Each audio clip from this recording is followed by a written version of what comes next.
is a good man, Savannah. A good man.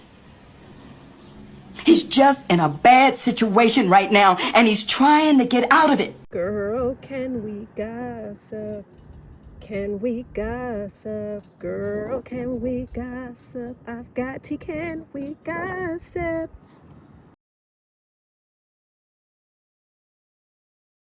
What's tea, Petty Bunch? Welcome back to another episode of Girl, Can We Gossip with the Petty One. I'm Nick, the Petty One. Let's get into this Married to Medicine reunion.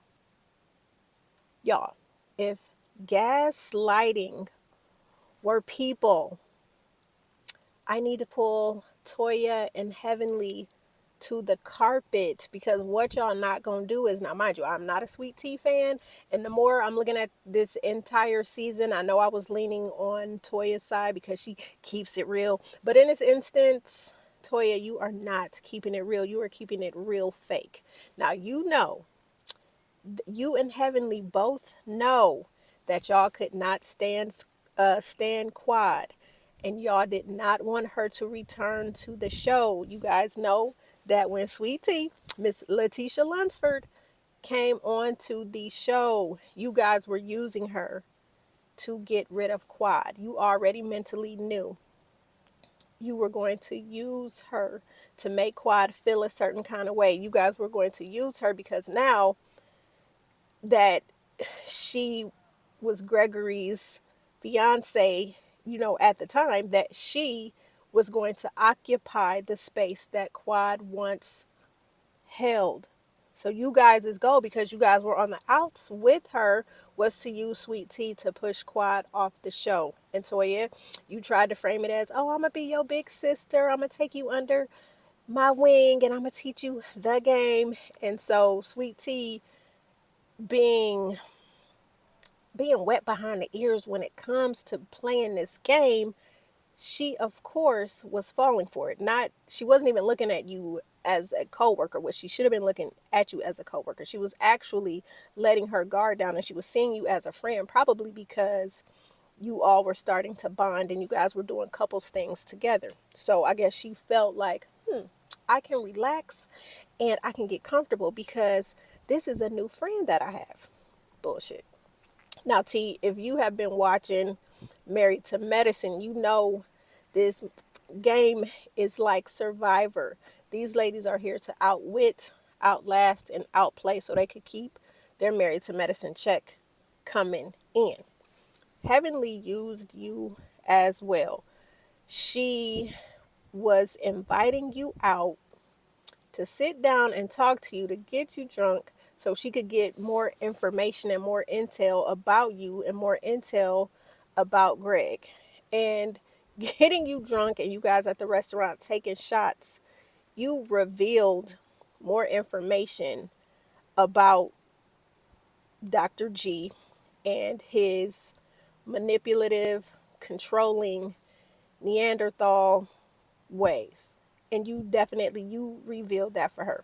And Heavenly showed us that she got you right where she wanted you.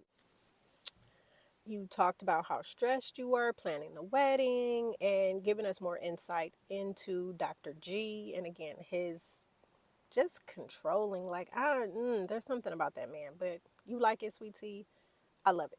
So you letting your hair down around Heavenly when she was already setting you up. She showed us a little bit of who you were when they planned what was it, the couples, no, what was it they planned?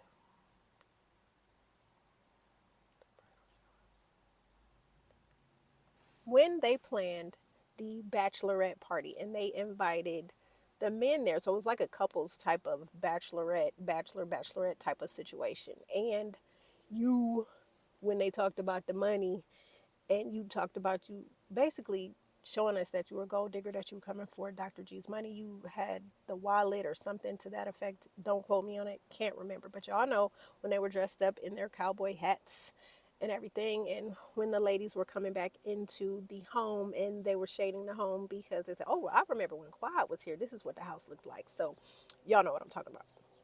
So anyway, Toya, Heavenly, you guys, y'all know that y'all was using Sweet Tea as someone to get Quad off of the show. Toya, you were so bothered when Phaedra showed up with Quad to the shower slash massage party where everybody was in their lingerie. You didn't want Quad there, and then you put the full court press on Sweet Tea so that she would kick Quad out of the party. And the rest of the season, you was giving Quad your ass to kiss. You did not want to be around her. Everything that Quad did irritated you. You remember when she raised up out of the casket, and then after that situation, y'all was sitting at the table talking about it. You and Quad started getting into it while you were seated next to one another. So don't act like you didn't have that smoke and that pressure for Quad, ready to get her up and off the show.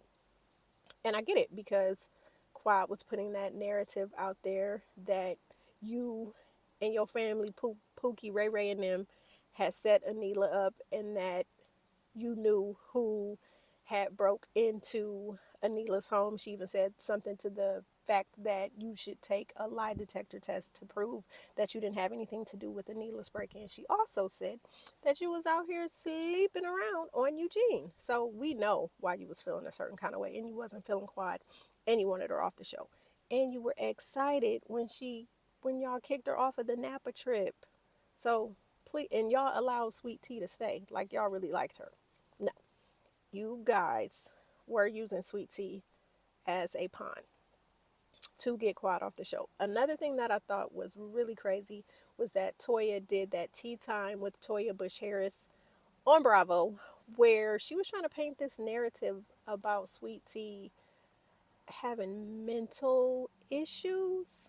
And I really thought that was kind of low down and dirty doggish of Toya to try to make it seem like Sweet Tea has mental health challenges.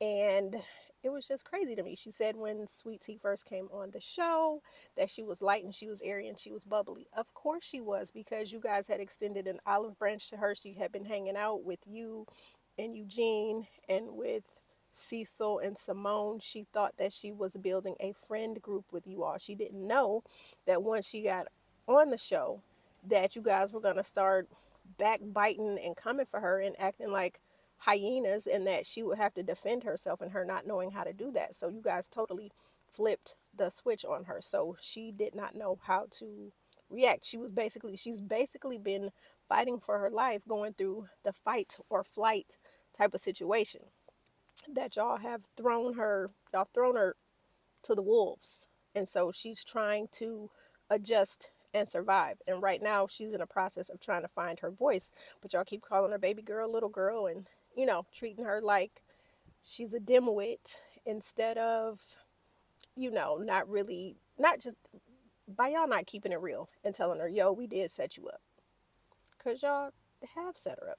And Toya, let's not forget, you had to physically fight for your position and standing in this group. Let's not forget the fight that you and Mariah got in during season 1 when you were talking about the paternity of Mariah's daughter, Lauren. When you let it slip that Dr. Aiden was not Lauren's biological father. Now, mind you, he has stepped up and he is, in fact, her father, but you let it slip, and Mariah wasn't having it. So she dotted your eyes. So you're talking about Sweet Tea, and then when you and Dr. Mimi invited her out to make her choose, to make her make a decision about her being worthy enough to be in the friend group. You tried to talk about how she was unhinged and trying to fight and was acting real off kilter, unstable.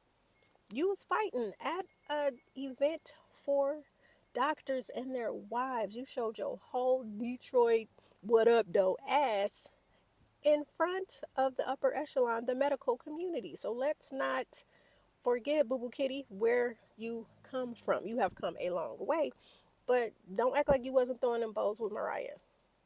and y'all was pulling, yeah, y'all was fighting. Like, stop it. So I thought that was funny to watch Toya just really try to make it seem like Sweet Tea has mental issues, and then for Sweet Tea to even piggyback and say that they wanted her to film with Dr. Mimi like Dr. Mimi was her psychiatrist or something like that. That is wild to me, because what we not gonna do is try to paint a picture of me like I need help in that realm and in that regard, especially if shit ain't. Y'all was dead ass, dog ass wrong. Another thing that I really enjoyed about this reunion was Contessa finally putting it into the atmosphere about the possibility of Dr. Daddy and his alleged doggish ways, and the fact that he had some mixed babies allegedly running around the Atlanta streets with the last name of Kimes. And the fact that, Heavenly tried to, oh, you lying. And then when Andy asked the group, a rat could piss on cotton. And Simone solidified and said that she did hear where someone had said he had asked for their number. And then Toya also put the nail in the coffin about having heard that rumor about Dr. Daddy. Like I said, Heavenly, you can only fly below the radar, but for so long, for all these years, you have used everybody's marriage. You have talked about your closest friend on the show at the time, who was Dr. Contessa. You talked about her relationship with Dr. Scott and how you said he was mentally and emotionally abusive to her. You got on your YouTube channel spouting off about it. You have talked about everybody's marriage. You have come for everybody's marriage when y'all take these bullshit ass couples trips and you try to pretend like you and Dr. Daddy are the couple that everybody should model their marriage after and try to dole out advice. Are you kidding me? So it's time to actually see Heavenly clock in to work, and it's finally good to see more about Heavenly's marriage, because when you guys think about it, we don't know who the hell Heavenly is. Heavenly, for the seasons that she has been on, she has been, in my opinion, the biggest fraud. She uses other people as her storylines, and she deflects. Her go-to is all. She's just a gut. She's just gutter. She's just low down. She's mean. She's nasty. She's trifling. She has no home training. She's unhinged. And honestly, I really don't feel like she should be back on the show. So that's all I want to say about that. And then we already see the antithesis of what is causing the beef, the smoke, and the pressure between Simone and Quad. We already see it was starting to boil when Simone said, "For all these seasons, you have given us your ass to kiss." So we're gonna see in the other episodes of the reunion that will continue to unfold about how the gasoline is going to be squirted on this already burning fire. I am here for all of it. Other than that, there was really nothing else to really talk about. Oh, Dr. Mimi, we're starting to see right through you. You are not a friend to Sweet Tea. You want to paint her as being your patient because you want a seat at the table. You want a seat at the table. We are finally starting to get a glimpse into who Dr. Mimi is. You guys, do not be fooled by this woman. She is doing her best to claw, but she's trying to do it kindly and sneakily. She's trying to claw her way for position into this group. I don't know whose spot she's going to take, but she's coming for somebody's spot. So that's all I got. Y'all comment below. What did y'all feel about the first episode of the reunion? Thanks again for just being engaged with my content. I can't thank you guys enough. And I'll see you in the next one. Girl, can we gossip? Can we gossip? Girl, can we gossip? I've got tea, can we gossip?